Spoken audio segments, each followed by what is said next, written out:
Bonjour France, Studio Lacan sur YouTube, Lacan Web TV. Nous y recevons Nathalie Hennig qui publie dans une collection particulière que France nous présentera ce que le militantisme fait à la recherche. Publication qui ouvre la polémique sans détour et de façon argumentée de la question d'une politisation des campus et d'ailleurs de la recherche universitaire que Nathalie Hennig dénonce et sur laquelle elle tient visiblement à alerter. Nous allons mettre cette question au débat avec elle dans notre séquence Un divan dans le monde. Sidération, c'est ce que nous proposera Virginie Leblanc dans sa chronique Un écho dans la culture, chronique à la fois sidérale et pourtant on ne peut plus ancrer dans le réel des questions du malaise dans la civilisation. Et c'est par ailleurs en perspective des prochaines grandes assises virtuelles internationales de l'Association mondiale de psychanalyse que Fabien Fanjoax posera son actualité de la psychanalyse. Mais tout de suite, place au divan dans le monde.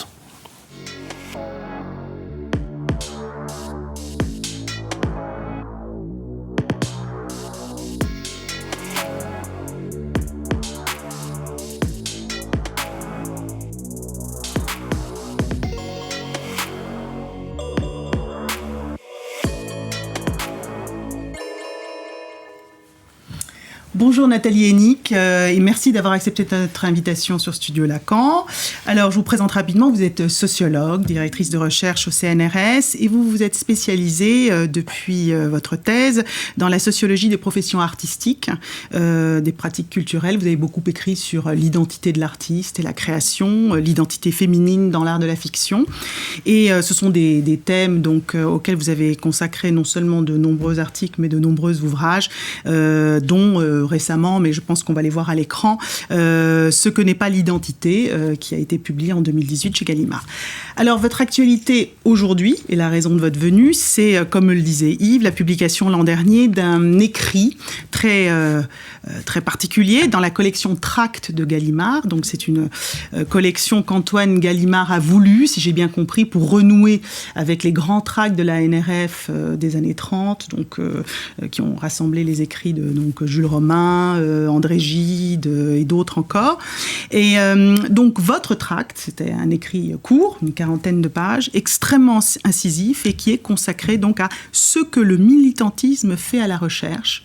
Et où, effectivement, vous dénoncez ce que vous appelez une confusion des arènes, n'est-ce pas ? Donc, pour le dire autrement, une contamination de la recherche par le militantisme, hein ? Donc. Oui, bonjour Nathalie Hennig. Oui, peut-être on peut d'emblée vous inviter à poser votre propos sur ce qui vous a conduit à trouver nécessaire de publier ce tract, comme France vient de le dire, c'est-à-dire d'une menace, d'une politisation au fond de la recherche à l'université et d'une menace sur le savoir que vous considérez qui serait le fait de ceux que vous appelez les académo-militants. Oui, j'ai la chance d'être chercheur au CNRS et donc d'être payée pour produire du savoir, moins pour le transmettre parce que je ne suis pas enseignante, mais il m'arrive d'enseigner. Et pour moi, c'est une valeur fondamentale, c'est une fin en soi et j'accepte mal que des collègues puissent ne pas reconnaître que le savoir a sa propre valeur et a sa propre finalité et puissent le subordonner à des objectifs qui sont parfaitement légitimes dans une autre arène que celle du monde universitaire, l'arène civique, de la politique, etc., mais qui, dans le monde où nous sommes payés pour produire et transmettre du savoir, n'ont, à mon avis, pas leur place. Or, de plus en plus, on voit les productions universitaires envahies par des motivations et des objectifs de type militant. Alors, c'est très fortement influencé par ce qu'on appelle les studies venus des pays anglo-saxons, c'est-à-dire l'idée d'organiser la production et la transmission du savoir, non pas autour de disciplines comme la sociologie, la psychanalyse, la philosophie, etc., mais autour de thèmes qui sont toujours des thèmes liés à des communautés considérées comme discriminées. Alors, les femmes, les gens de couleur, les homosexuels, etc., etc. Et donc, on a une sorte de reconfiguration de l'architecture des savoirs autour donc de ces thématiques qui évidemment portent en elles un projet militant de lutte contre les discriminations. Encore une fois, c'est un projet parfaitement légitime dans le monde politique, mais pour le mener à bien, ce projet, il y a des associations, des syndicats, des partis, il y a tous les dispositifs que le monde démocratique nous offre, mais à mon avis, l'université n'est pas et ne doit pas être le lieu pour ça. Or, de plus en plus, on a ce que j'ai appelé donc une confusion des arènes, entre d'un côté l'arène scientifique ou l'arène académique, et de l'autre côté l'arène politique. Et ce qui est assez sidérant, c'est que non seulement de plus en plus d'étudiants et de chercheurs et d'enseignants pratiquent cette confusion en introduisant dans les cours, dans les articles, etc., des propos et des propositions qui relèvent de la prescription de ce qu'il faut faire et non pas de la description et de l'analyse de ce qui est, mais en plus ils le revendiquent. Et ça, c'est quelque chose qui me sidère, que l'on puisse revendiquer que le savoir puisse servir à autre chose qu'à produire du savoir et puisse être contaminé, parce qu'il s'agit bien d'une contamination, par des objectifs qui ne peuvent que appauvrir le savoir, tout simplement parce que la vérité se retrouve mise au service d'idéologies, de slogans qui produisent des textes assez pauvres. Justement, parce que vous venez de parler des studies, donc, qui nous viennent des États-Unis, en effet. Alors, ce qui est assez frappant, me semble-t-il, dans votre tract, c'est que vous démarrez en vous référant à Julliard, l'historien, et ce que lui avait décrit comme 3 périodes de glaciation. Glaciation de la pensée. De la pensée, voilà, et qui aurait donc balayé l'université depuis l'après-guerre, en gros. Donc, il y en aurait 3. Et moi, j'étais très sensible à cet effort que vous faites, qui est en effet d'inscrire ce qui se passe aujourd'hui à l'université dans un terreau français. C'est-à-dire que vous décrivez l'université française. C'est vrai qu'on parle beaucoup du wokisme, on parle des studies, en effet, qui ont essaimé en France. Mais justement, vous faites cet effort de montrer qu'ils sont venus s'ajouter à quelque chose qui était déjà là. Qui était déjà là et qui remonte, disons pour la période des dernières générations, qui remonte à l'après-guerre, avec dans les universités, dans les années 50-60, on connaît l'emprise du stalinisme, qui a été quand même extrêmement important dans le monde universitaire, qui a été donc la première glaciation identifiée par Jacques Julliard. La deuxième, c'est l'après-68 avec tous les mouvements gauchistes, qu'on connaît bien aussi, que moi j'ai connu. Et puis, il y a une troisième glaciation qui nous vient en partie des États-Unis via le postmodernisme, la déconstruction, les studies, tout ce qu'on appelait ensuite le politiquement correct, donc tout ce qui s'est développé à partir des années 80, qui tend à relativiser la notion de vérité, à éclater les disciplines, à recentrer le savoir et la production de connaissances, encore une fois, autour de la défense des dominés, de la défense des communautés stigmatisées. Et il se trouve que cette tendance s'est jointe en France à partir de la seconde moitié, disons, des années 90, avec une inflexion très nette de la sociologie vers le militantisme, notamment autour de Pierre Bourdieu et de ses disciples, qui ont fait une sorte de jonction avec le mouvement Attaque, avec différents mouvements militants, et qui font que la sociologie française s'est fortement gauchisée, regauchisée, si on peut dire. Après les années 70, elle a connu une nouvelle gauchisation, et le problème n'est pas qu'elle soit de gauche ou de droite, ça ne m'importe absolument pas, c'est pas un problème d'orientation politique, c'est simplement un problème de transgression, d'infraction à la nécessité de l'autonomie du monde universitaire et du monde scientifique. J'ai produit en novembre dernier pour Fondapol une note qui s'intitule « Défendre l'autonomie du savoir » et qui est un petit peu le complément de ce que le militantisme fait à la recherche, sous une forme plus analytique et plus historique, mais qui essaye de montrer que le savoir, pour pouvoir exister comme savoir, doit être autonome, c'est-à-dire ne répondre qu'à des exigences de scientificité qui lui sont propres, et qu'aujourd'hui, il y a des menaces très fortes qui pèsent sur l'autonomie du savoir et qui, contrairement à ce qui a été longtemps le cas, ne viennent pas du monde extérieur, ne viennent pas des religions, ne viennent pas du pouvoir politique, ne viennent pas ou pas trop du pouvoir économique, encore que, mais viennent essentiellement de l'intérieur du monde académique par l'imposition de programmes et de conceptions fortement idéologiques qui n'ont plus rien à voir avec, encore une fois, la question de l'objectivité. De l'intérieur et non pas de l'extérieur. C'est pas un truc qui vient des États-Unis qui va passer. Voilà, et c'est ça la nouvelle configuration, et c'est contre ça que j'essaye de lutter. Je ne suis pas toute seule, heureusement. Alors pour qu'on comprenne bien, parce que votre propos se veut le plus argumenté possible, vous relevez l'opposition ou la différence entre la neutralité axiologique et la neutralité épistémique. Est-ce que vous pouvez nous rendre cela un peu plus concret ? Alors, ça, c'est un peu technique, mais oui. Pour pouvoir défendre l'autonomie du savoir, il faut accepter que le chercheur ou l'enseignant s'abstienne de produire ses opinions personnelles dans l'arène académique, donc dans le cadre de son enseignement ou de sa recherche, parce que son opinion personnelle est subjective et ne correspond évidemment pas aux contraintes de validation du savoir que nous connaissons tous. Bon. Et donc, cette neutralité, cette suspension du jugement de valeur du chercheur, qui a été énoncé il y a exactement un siècle par Max Weber, dans un livre fameux qui s'appelle « Le savant et politique », pour moi est vraiment une base qui ne devrait pas être mise en cause. Bon, alors elle gêne beaucoup mes collègues académo-militants, comme je les appelle, parce qu'évidemment, elle va à l'encontre de leur désir de mettre en avant des programmes, disons, politiques qui correspondent à leurs opinions, mais qui n'ont rien à voir avec ce pourquoi ils sont payés. Bon.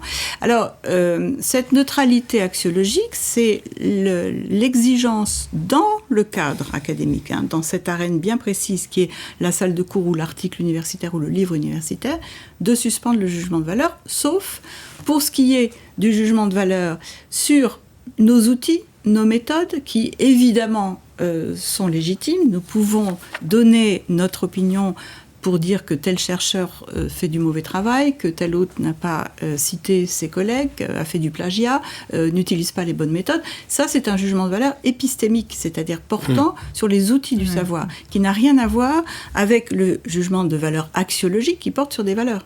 Donc, il faut comprendre que la neutralité axiologique, la suspension du jugement de valeur sur les objets que nous étudions, n'implique pas de s'interdire, de critiquer nos collègues lorsque nous estimons qu'ils ne font pas leur boulot correctement. Et c'est cette exigence de critique proprement épistémique, c'est-à-dire tournée vers la vérité, qui est fondamentale à comprendre et qui, bien évidemment, n'est pas du tout mise en cause par l'exigence de neutralité axiologique. Mais je fais toujours cette distinction parce que beaucoup de mes collègues, évidemment, me rétorquent « Ah oui, mais là, vous avez critiqué Bourdieu, donc vous ne respectez pas... Vous-même, vous n'êtes pas neutre. Vous n'êtes pas neutre. » Ben si, parce que je ne critique que sur le plan épistémique de la qualité des raisonnements, des méthodes, etc.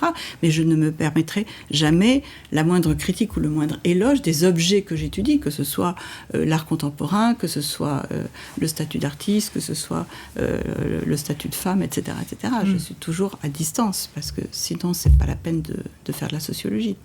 Oui, alors c'est toute la question, en effet, de cette exigence de, justement, tous les malentendus qui peuvent surgir autour de cette notion de neutralité, puisque l'idée aussi, c'est qu'on peut, c'est ce qu'on voit un peu sur les campus aujourd'hui, c'est qu'il y a tout un tas d'associations militantes et estudiantines, pour le coup, qui vont reprocher aux enseignants de ne pas être suffisamment neutres. C'est-à-dire d'être offensant, d'être blessant. On a beaucoup à faire à ça. Cette question, donc, on en a parlé dans un précédent Studio Lacan, toute la question de la liberté d'expression et de la blessure. Et effectivement, est-ce que cette neutralité, elle est finalement, est-ce que c'est une si bonne arme que ça? C'est un peu la question que je me pose. Parce qu'on va vous dire, non, c'est pas assez neutre, vous n'êtes pas assez neutre. Oui. Alors ça, c'est quand même sur un autre plan, parce que ce à quoi vous faites référence et qui est également très préoccupant, ce sont ces étudiants qui se revendiquent de leur sensibilité, de leur subjectivité pour prétendre contrôler le discours de production des connaissances qui leur est donné dans le cadre universitaire. Et ça, je pense que c'est vraiment l'importation de ce qu'on appelle les grievance studies, moi j'appelle ça les études géniardes, donc toutes ces studies de la plainte liées donc à des communautés entre guillemets considérées comme dominées entre guillemets et qui donc ne cessent de se plaindre de la domination dont elles sont la victime et qui du même coup développent cette idée qu'elles ont au nom de leur sensibilité blessée par entre guillemets, la domination, le patriarcat, le néolibéralisme, etc., développent l'idée qu'ils auraient le droit de contraindre l'enseignant qui tente de leur transmettre des connaissances. Bon, ça, c'est aussi une atteinte énorme à l'autonomie du savoir. Alors on va peut-être y revenir, effectivement, parce que sur cette distinction dont on parlera après la pause là, qu'on va faire avec notre collègue Virginie Leblanc, qui va venir nous parler d'un ouvrage de Richard Powers qui s'appelle « Sidération » et que nous accueillons donc dans notre Écho de la culture.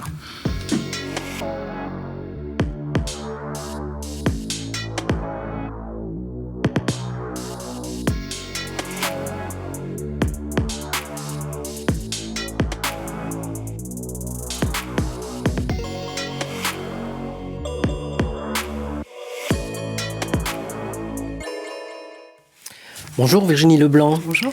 Bienvenue dans Studio Lacan pour cette chronique. Vous êtes psychanalyste, membre de l'école de la cause freudienne et vous exercez à Lille. Alors Virginie, sidération, donc. Sidération, oui, c'est le titre du dernier récit de l'immense écrivain américain Richard Powers, alors qui nous habitue, qui plutôt des romans mondes polyphoniques, où on traverse l'histoire américaine, où il mêle les destins individuels et collectifs. Et ici, Richard Powers resserre plutôt la focale autour d'un couple en crise, dans un monde en crise. Alors, est-ce que vous pouvez nous en dire un peu sur ce couple et le monde en crise en question? Oui. Ce couple, c'est celui d'un père et de son fils qui doivent affronter la disparition de celle qui rendait possible la joie au quotidien, c'est-à-dire Alyssa, la mère. Ce monde, c'est le nôtre, mais pas tout à fait. Par une légère distorsion fictionnelle, science-fictionnelle, on pourrait dire, Powers amplifie notre malaise dans la civilisation en accélérant, en fait, en quelque sorte, les phénomènes auxquels nous sommes confrontés ces dernières années. Crise à répétition de gouvernements de type trumpiste, multiplication des pandémies et des accidents climatiques. On sait d'ailleurs à quel point Lacan prenait au sérieux la science-fiction. Oui, c'est vrai, effectivement. Je pense comme art possible, disait-il, du dévoilement des impasses de la croyance dans le progrès scientifique. Voilà. Et justement, le héros Théo, le père, il est astrophysicien. C'est un explorateur des confins de l'univers à la recherche de nouvelles planètes. Et c'est un père démuni. C'est vraiment un père de l'époque de l'évaporation du père.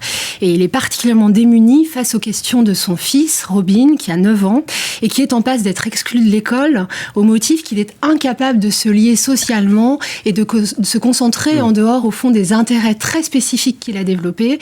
Et ces intérêts, c'est pour les espèces en voie de disparition qu'il passe son temps à dessiner. Alors, le roman s'appelle Sidération au pluriel, hein, vous l'avez apporté, donc bewilderment en anglais, qui fait valoir d'ailleurs à deux niveaux, parce que c'est la perplexité aussi bien que la sidération en anglais, le bewilderment. Alors donc on voit bien que cette sidération, elle est multiple. Exactement. Elle est multiple et c'est ce qui fait la puissance et la profondeur de cet ouvrage, puisqu'au fond, elle est autant intime que collective et politique. Et c'est vraiment, pour Powers, la fonction du romancier que de la dévoiler. Alors, la première sidération, comme je le disais, c'est bien celle du père, qui ne parvient pas à surmonter la perte de sa femme et qui, du coup, ne parvient pas non plus à trouver les mots pour faire entendre et soutenir la singularité de son fils dans un monde qu'il ne reconnaît plus. Est-ce qu'on pourrait dire que son désir à Théo, donc au père, est en quelque sorte littéralement en panne? Oui, exactement. C'est exactement de ça dont il s'agit, et à cet égard, le choix du titre, sidération, au pluriel, est très fort, car vous le savez, puisque ça intéresse beaucoup la psychanalyse, étymologiquement, désirer, c'est cesser de contempler l'étoile, sidéra, soit regretter son absence. Et donc, désirer, c'est faire avec la perte, au fond. Or, précisément, Théo, qui donc est astrophysicien, il ne peut pas faire avec cette perte. Et la seule consolation qu'il offre à son fils réside dans un rituel, leur rituel de coucher, où il passe des heures à imaginer la vie sur des planètes fictives. C'est d'ailleurs l'occasion de pages d'une beauté saisissante à cause de la langue très poétique de Powers, mais surtout du fait de la contingence du surgissement de la vie sur ces planètes dans les lieux les plus improbables et dans les conditions les plus hostiles. Donc c'est du surgissement de la vie dont il s'agit aussi. Donc en fait, c'est un père qui essaye de consoler son fils de la perte, le conseil de sa perplexité et qui n'y parvient pas. Non, qui n'y parvient pas parce que justement, il est tellement fasciné par sa quête à lui-même que le père ne parvient pas à affronter la perplexité, justement, pour reprendre le titre, disons, structurelle de Robin, qui va se muer là aussi chez l'enfant en sidération devant le fait qu'autour de lui, personne ne semble se préoccuper plus que de cela, de cette 6e extinction de masse, la perte irréversible de la biodiversité du monde sauvage. On retrouve le wild là de dû aux conséquences du réchauffement climatique contre lequel la mer déjà se battait. Donc cette sidération, c'est aussi et surtout celle du fils. C'est la lucidité, la trop grande lucidité au fond d'un enfant qui ne sait pas faire usage des semblants qui fondent notre rapport au monde et qui peuvent permettre parfois d'en supporter la crudité. Finalement, Robin, je me disais qu'il se révélait comme une sorte de double fictif de la jeune militante Greta Thunberg, qui a d'ailleurs pu dire à quel point son autisme avait été un point d'appui pour se lancer dans la lutte pour le climat. C'est justement sa lucidité à elle. Greta, d'ailleurs, que Robin aperçoit à la télévision dans le roman avec soulagement en s'exclamant « Elle est comme moi ». Papa, elle est comme moi. Au fond, ce roman, ce récit se donne à lire en quelque sorte comme justement le récit de ces enfants, comme Greta Thunberg, qui se campe au fond dans une position qu'on pourrait dire de refus, un refus de maintenir les rituels qui composent nos vies pour dénoncer une inaction et faire honte, comme elle dit, à la génération de leurs parents. Exactement. Et si Théo tentera de suivre tant bien que mal le fils dans son combat, après d'ailleurs avoir tenté vainement de suivre la mère, Sidération, au fond, c'est surtout le récit de l'impuissance du père et du sacrifice du fils. La question de Sidération, c'est que reste-t-il aujourd'hui de la transmission entre un parent et son enfant quand la possibilité même de la vie n'est plus garantie? Comment s'extraire finalement de la sidération, de la fascination pour la science et ses promesses d'au-delà, et considérer la vie ici et maintenant dans l'urgence de sa préservation? Bon, tout ça, c'est très actuel. Ce sont des thèmes très actuels. En effet. Et c'est tout l'art de Powers de nous renvoyer magistralement ces questions par le biais du tragique du récit. Alors, tragique, mais pas seulement. C'est aussi un récit finalement plein de vie qui parle du surgissement de la vie et un récit très poétique. Et un récit qui n'est pas dans une nostalgie du père, puisque j'ai parlé d'impuissance du père. Il ne s'agit pas de restaurer le père, mais bien dans l'invitation à affronter l'idée que vie et mort s'entremêlent pour savoir y faire, au fond, semble nous dire Powers, avec le réel qui est le nôtre aujourd'hui. Bon. Merci Virginie. Ça nous donne envie, en tout cas, de nous plonger dans ce beau roman. Merci beaucoup et vous restez avec nous. On va continuer notre conversation avec Nathalie Hennig, donc sur le militantisme à l'université. Je pense que tu as une question pour Nathalie Hennig. Oui, peut-être aussi pour bien comprendre votre propos. Vous avez parlé des studies, donc qui regroupent toute une série de choses. Vous l'avez déjà évoqué, les études de genre, les études décoloniales, le féminisme, les questions, l'intersectionnalité. Voilà. Je voulais vous demander quelle est selon vous la structure, qu'est-ce qu'elles ont de particulier ces studies pour que, au fond, vous laissiez entendre qu'il y a quelque chose où elle s'écarte un peu du registre propre du savoir pour être plus politique, disons. Oui, c'est vrai, parce qu'on dit toujours les studies, mais vous pouvez plus préciser la chose. Il y a plusieurs facteurs. Il y a d'abord le fait qu'elles sont centrées sur des objets qui sont des objets supposés liés à des discriminations. Je ne dis pas que ces discriminations n'existent pas, mais qui sont censées construire des communautés de discriminés, ce qui là pose un problème parce que on passe très facilement d'un individu discriminé à des communautés discriminées, ce qui nécessiterait vraiment des enquêtes de près. Bon. Et donc du même coup implique une sorte de programme plus ou moins explicite de lutte contre ces discriminations, et dès lors qu'on est dans la logique de la lutte contre les discriminations, on n'est plus dans la logique scientifique, en tout cas académique, de description et d'analyse et de compréhension et d'explication, on est dans l'action. Et l'action, encore une fois, c'est pas le propre de l'arène académique, c'est le propre de l'arène politique, et cette confusion des arènes amène une sorte de restriction de l'espace mental qui fait que on se retrouve à tourner en boucle avec des slogans, en fait des mots devenus des slogans, la domination, la discrimination, le patriarcat, etc. Et on se retrouve avec une perte de connaissance de la discipline, le fait que ce ne sont plus les méthodes, les concepts, les traditions intellectuelles qui forgent les disciplines comme la sociologie, l'anthropologie, etc. Mais l'objet fait que on voit dans les productions de ces studies une perte incroyable de connaissances, tout simplement, des outils disciplinaires. Enfin, il y a un appauvrissement tout à fait considérable, ce qui est extrêmement dommage. Donc ça produit aussi une tendance, alors que je vois toujours avec effarement à découvrir la Lune, l'intersectionnalité, on découvre que il est plus difficile dans notre société d'être une femme noire que d'être un homme blanc. Bon, ok, d'accord, voilà une belle lune qu'on a découverte. Bon, et puis on a une sorte... Et le socialement construit, vous dites. En plus, le socialement construit, qui aussi, ça fait partie de ces slogans qui tournent en boucle, qui donnent à des étudiants de première année l'impression d'être extrêmement intelligents, mais qui sont vraiment des lieux communs qui ne servent pas à grand-chose. Bon.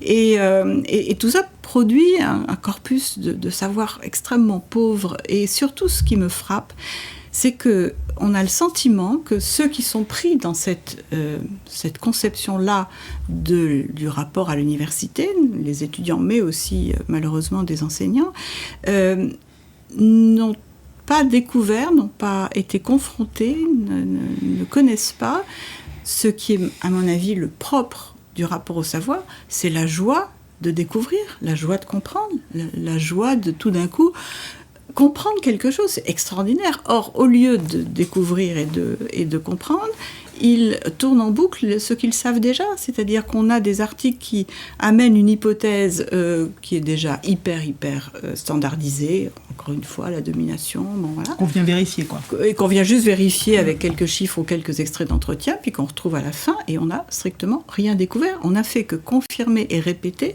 ce qu'on sait déjà. Donc on a un effet de ressassement perpétuel qui évidemment rassure ceux qui sont dans ce ressassement, parce qu'ils ont le sentiment de se retrouver pris dans une communauté de gens qui pensent comme eux, donc c'est toujours rassurant.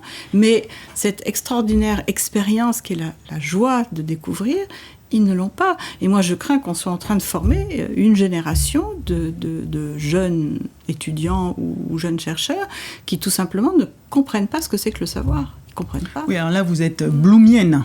Alan Bloom, avec en 87, son âme désarmée, voilà, qui constatait ça déjà aux États-Unis, n'est-ce pas, cet appauvrissement de l'enseignement et justement qui devenait de plus en plus militant, il le notait, et c'était un peu son idée. Et d'ailleurs, ça a été republié, la traduction française, il y a 2 ans, et on se demande pas vraiment pourquoi, en vous entendant en tout cas. Mais justement, je voulais revenir sur alors un exemple pratique, peut-être, enfin concret plutôt, un exemple concret, l'exemple de ce professeur de philosophie à l'université du Sussex en Grande-Bretagne, qui aurait déclaré donc qu'elle considérait que le sexe biologique n'était pas moins important que l'identité de genre.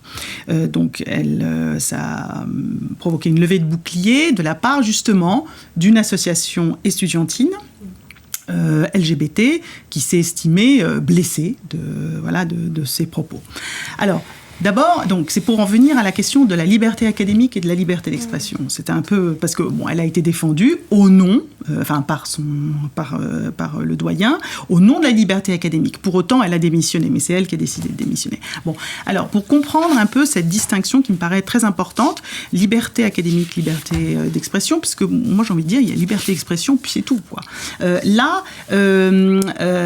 on dit, écoutez, ce que vous avez fait là, c'est ce que disent les étudiants, eh bien, ça relève de vos opinions politiques et ça ne relève pas de la liberté académique. Comment jugez-vous déjà le propos en question ? Déjà, le propos, je juge d'abord ceux qui contestent son propos, puisque dans ces tendances militantes, on observe toujours, et ça fait partie aussi de l'appauvrissement intellectuel, une forme de binarisme automatique. C'est-à-dire que c'est socialement construit ou c'est naturel, c'est dominant ou c'est dominé, c'est etc., etc.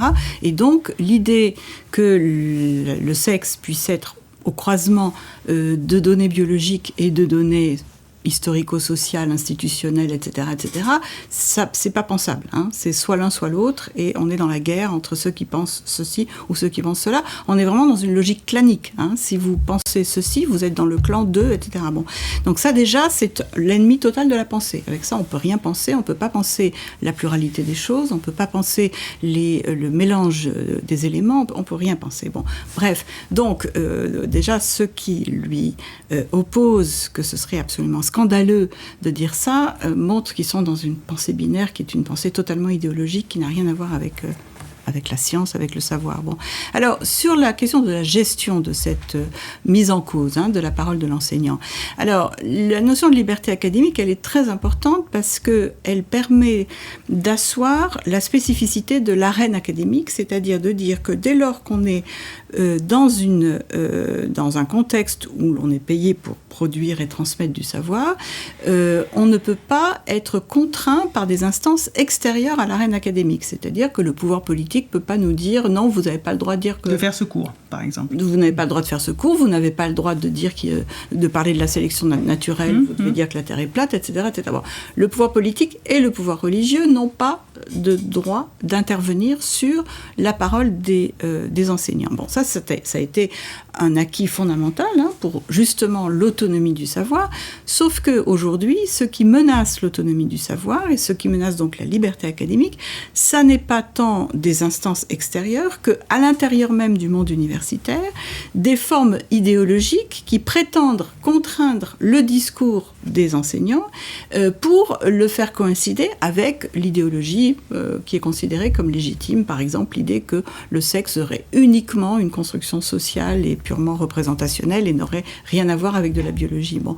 Et donc, pour pouvoir s'opposer à ce type d'exigences qui sont aberrantes, il faut pouvoir dire d'une part que tout enseignant, dès lors qu'il se situe dans un cadre proprement scientifique et maître et libre de son propos, mais pour pouvoir prétendre à cette liberté, il faut qu'il accepte de se soumettre à de très fortes contraintes. Et c'est ça que ne veulent pas entendre ceux qui en face veulent absolument régenter la recherche et l'enseignement par des programmes idéologiques. ce qu'il faut comprendre, c'est que la liberté académique n'a de sens qu'à condition que nous nous soumettions à ces contraintes que nous connaissons tous, qui sont le jugement des pairs, l'expertise pour pouvoir publier dans des revues, donc l'expertise par les pairs, des contraintes de citation de ce qui a été produit auparavant, de cumul des connaissances, d'abstention de tout plagiat, etc. Enfin, nous avons toutes sortes de contraintes grâce auxquelles ce que nous produisons peut être considéré comme quelque chose de fiable et de relativement rigoureux. Oui, c'est l'exigence scientifique. Voilà. Or, ces contraintes-là n'existent pas en matière de liberté d'expression. On n'a pas ça. Et donc, vouloir réduire la liberté académique à la liberté d'expression, c'est abolir la frontière fondamentale entre le cadre universitaire, le cadre académique, le cadre scientifique et le cadre civique, le cadre politique où se situe le citoyen. Bon. Or, cette limite entre les deux est absolument fondamentale. Les psychanalystes savent bien l'importance du cadre, l'importance de la contrainte, qui fait qu'un psychanalyste en séance ne peut pas s'autoriser à dire n'importe quoi. Ben, c'est pareil pour un chercheur ou un enseignant. Dans le cadre académique, il y a certaines choses qui peuvent être dites et écrites et d'autres non. Et c'est pas au nom de programmes idéologiques qu'ils peuvent ou pas, c'est au nom de critères de scientificité. Et c'est ça qui est absolument fondamental. Et donc on voit cette sorte de dispositif pervers, pour moi c'est vraiment un dispositif pervers, où les académo-militants qui ont un programme idéologique à défendre prétendent utiliser la liberté académique pour s'autoriser eux-mêmes à dire ce qu'ils ont envie de dire, c'est-à-dire des choses qui n'ont rien à voir avec la production de connaissances, et en plus interdire à leurs collègues de produire des choses qui ne correspondraient pas à leur programme idéologique. Donc on a vraiment une inversion victimaire. Ceux qui sont en général les plus agressifs et ceux qui essayent de contraindre les discours de leurs collègues par ces injonctions militantes sont en même temps ceux qui se présentent comme des victimes et comme ceux qui devraient bénéficier, eux, de la liberté académique. C'est extrêmement pervers comme situation. Alors, quelle est la puissance de ce mouvement actuellement dans l'université ?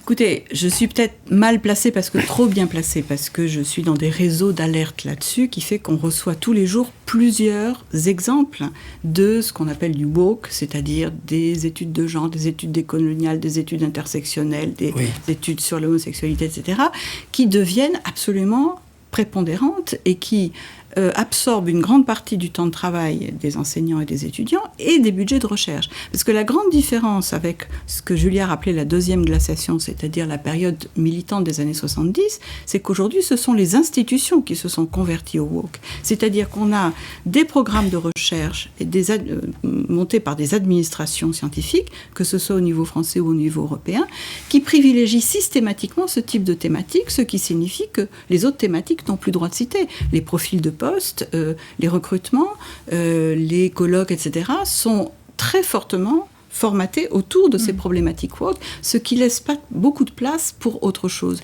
Et c'est, à mon avis, un appauvrissement terrible de la recherche. Alors, il ne reste plus beaucoup de temps, et pourtant, vous abordez des questions encore fondamentales dans votre tract. Par exemple, cette distinction que vous faites entre le savoir et la dimension politique et idéologique. Est-ce que, quand même, c'est une distinction qui n'a pas des frontières poreuses ou floues? Toute catégorisation implique des frontières et toute frontière implique une certaine porosité. Mais c'est ce que j'appelle dans un livre qui s'appelle « Le bêtisier du sociologue, le sophisme des frontières », montrer que par moment, il y a une certaine porosité de la frontière entre deux catégories, n'implique pas que ces catégories n'existent pas. C'est pas parce que par moment la frontière entre la France et l'Allemagne est pas toujours facile à déterminer que la France n'est pas un pays différent de l'Allemagne. Et donc c'est pas parce que il y a des moments où le savoir est un petit peu difficile à distinguer. Le chercheur est orienté. Il peut être orienté. Le vrai chercheur, le bon chercheur, cherche à mettre à distance ses propres orientations, sa propre subjectivité. Il a des outils pour ça. C'est pas très compliqué, bon. Mais il se trouve qu'en effet, il y a des zones du savoir qui sont limites proches de l'idéologie, mais ça n'est pas pour autant qu'il n'y a pas de différence entre un savoir constitué sur des bases rigoureuses, étayées, adoubées par les pairs, reconnues, citées, etc. Et puis l'opinion du premier venu qui va dire sur les réseaux sociaux, moi je pense qu'il y a quand même une différence entre les deux. Et c'est fondamental. Mais l'université a toujours été aussi un endroit, un lieu de débat. Et parce que c'est ça aussi, c'est un lieu démocratique parce qu'il y a débat. C'est un lieu démocratique parce qu'il y a débat. L'université doit être un lieu de débat épistémique, de débat sur le savoir, mais pour le débat proprement politique, nous avons plein d'autres lieux pour ça. Pourquoi introduire dans l'université des choses qui n'ont pas de rapport avec le savoir ou les connaissances, alors qu'on a plein d'autres lieux pour ça? Je trouve que c'est extrêmement dommage, c'est du gâchis. En fait. Un autre point qui nous a beaucoup frappé, c'est que vous évoquiez que nombre de travaux se placent maintenant nommément de façon affirmée sur le registre de l'autobiographie et que, au fond, vous pointez qu'il y a une mise en avant de la subjectivité comme étant le critère ultime de la vérité ou comme garantissant l'authenticité d'un discours. C'est ce qu'on trouve dans ce dont on parlait tout à l'heure, à savoir ceux qui disent votre discours m'a blessé et donc vous n'avez pas le droit de le tenir. Bon, l'idée que la subjectivité, la sensibilité personnelle serait le critère de justesse d'un discours, c'est-à-dire qu'on substitue à la notion de vérité la notion d'authenticité. Et ça, c'est absolument catastrophique parce qu'on ne peut pas construire du savoir objectif, cumulable, stable sur simplement des sensibilités blessées. Par ailleurs, je reviens juste très rapidement sur cette distinction entre savoir et idéologie, il faut faire la différence entre, d'une part, la recherche et d'autre part, la science. La recherche, c'est ce qui est en train de se produire et qui est forcément tâtonnante avec des hypothèses qui sont problématiques, qui sont pas forcément avérées, etc. Et ce tâtonnement, c'est le processus de la recherche. En revanche, la science, c'est ce qui reste de la recherche une fois qu'elle a été décantée, si on peut dire, qu'elle a été soumise au travail du temps, du jugement des pairs, de l'utilisation par d'autres collègues, etc., etc. Et il se trouve que la science a produit des vérités qui peut-être peuvent être contextuelles parce qu'au bout de quelques siècles, on s'aperçoit que, etc., etc. Mais enfin, pendant un certain temps, c'est-à-dire plusieurs générations, voire plusieurs siècles, il y a un consensus pour dire que, eh bien oui, 2 plus 2 égale 4. Bon. Et ça, on ne peut pas le nier au nom du fait que le savoir, ce serait peut-être la même chose que l'idéologie. C'est absurde. Bon, merci beaucoup Nathalie Hennig. Nous aurions encore beaucoup de questions à vous poser. On vous entendait sur une autre antenne parce qu'ici nous avons un débat très posé, mais on entendait notamment entre des discussions avec les auditeurs que les positions sont très ancrées, opposées, tranchées, virulentes et que vous disiez que c'est la guerre à l'université. C'est la guerre à l'université en ce moment, très clairement. Bon. Merci beaucoup. Nous allons enchaîner avec notre dernière rubrique d'actualité de la psychanalyse.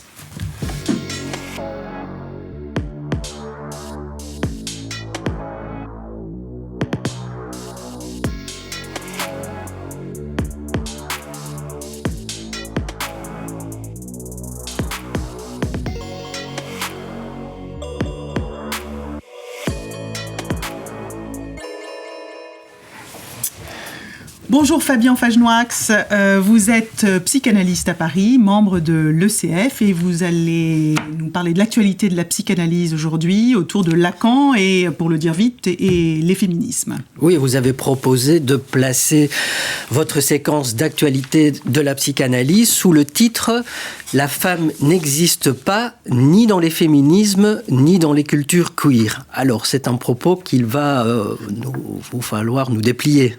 Bien sûr. En fait, mon propos est de contraster la proposition « la femme n'existait pas » avec la barré, tel que Jacques Lacan l'énonce dans son séminaire 20, encore, avec l'actualité des mouvements féministes, dits de 4e génération, et les cultures queer. Alors justement, donc cet aphorisme « la femme n'existe pas », donc le moins qu'on puisse dire, c'est que il interroge et il produit un effet de sidération, pourrait-on dire, oui, en rebondissant sur la chronique de Virginie. Et donc, oui, là encore, j'avais envie de vous inviter à le déplier, justement, sachant que c'est c'est le thème du congrès des grandes assises internationales virtuelles de l'Association mondiale de psychanalyse.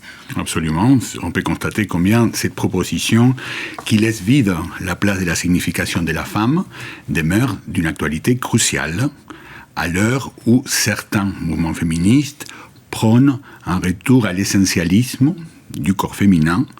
Et du côté des cultures queer, nous assistons à une extension de la logique propre à la jouissance féminine, décrochée désormais de son bord phallique et affranchie de l'universel.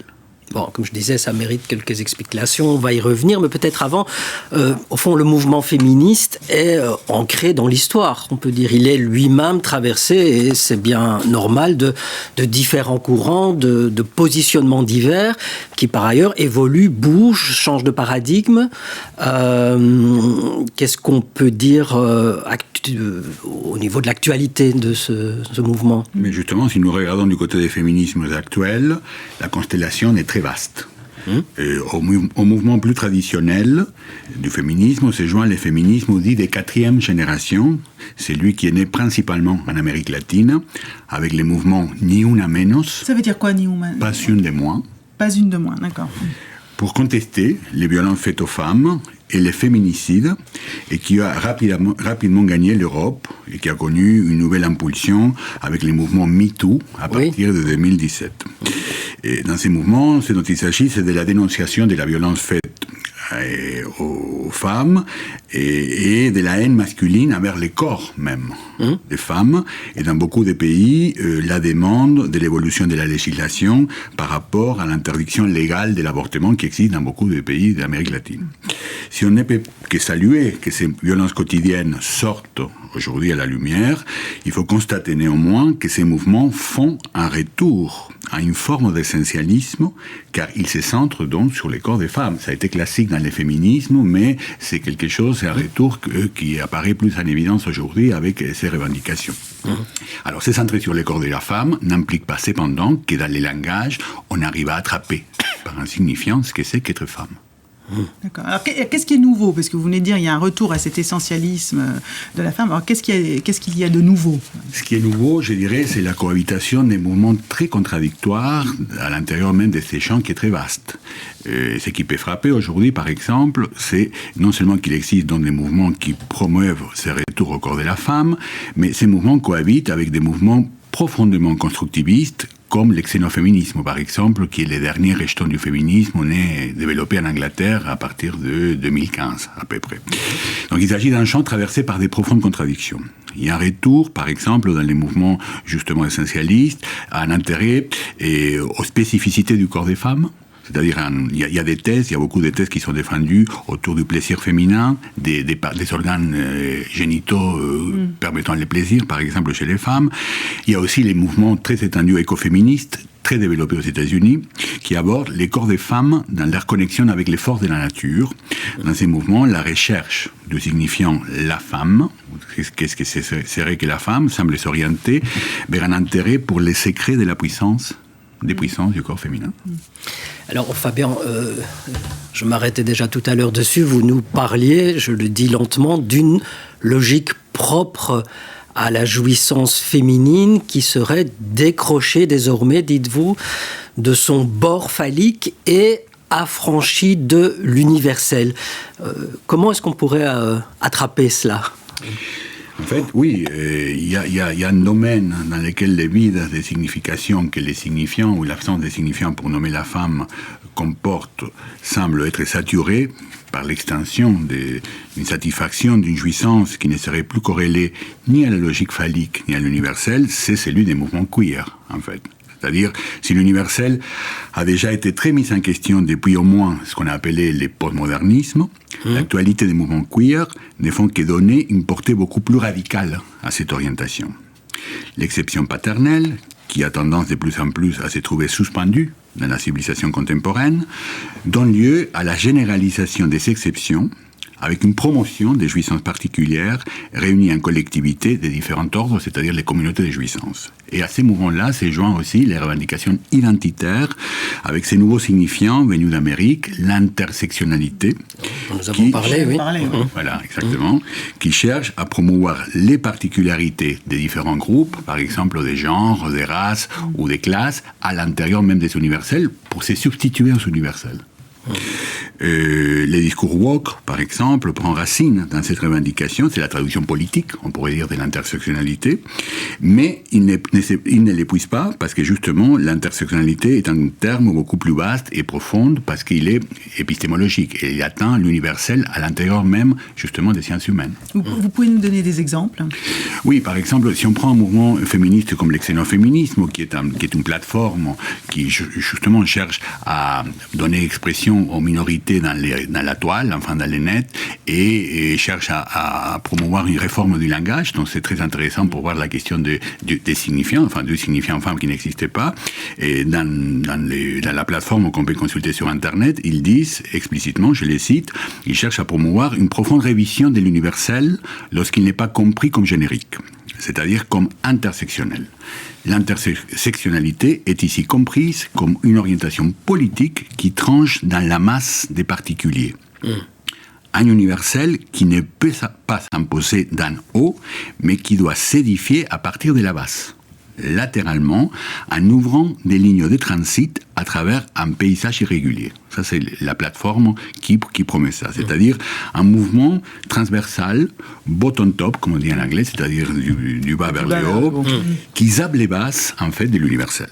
C'est-à-dire la promotion des particularismes à l'endroit même où l'universel est resté vide. Il faut voir qu'au niveau politique, justement, il y a un fait fondamental qui est de Tocqueville, déjà évoqué dans ses visites des colonies américaines, c'est-à-dire la tyrannie de la majorité en démocratie.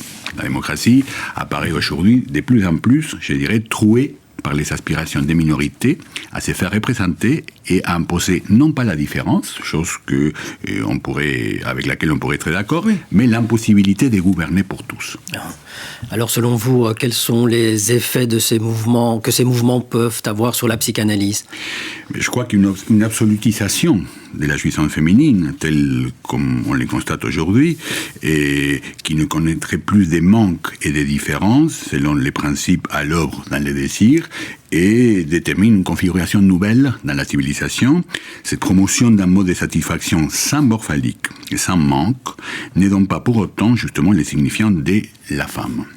Et plutôt, je dirais, il sature ces manques de signifiants avec les continuums présents dans ce type de jouissance. C'est pour ça qu'il me paraît opportun de rappeler ces postulats irréductibles, on ne peut plus irréductible, je dirais, et on ne peut plus radical de l'absence d'un signifiant pour nommer la femme, et l'importance de laisser cette place de la signification vide.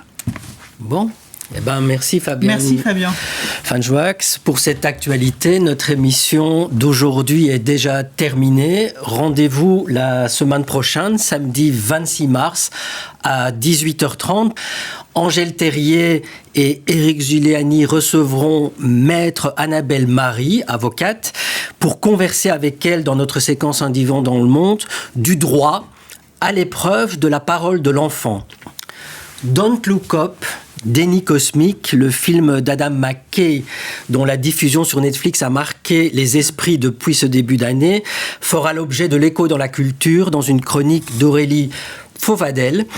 Et Geert Ornaert nous viendra de Belgique pour nous informer de l'accès à l'euthanasie pour souffrance psychique qui y est possible. Il en fera son actualité de la psychanalyse. Rendez-vous à la semaine prochaine et au revoir. Au revoir Yves. Au revoir.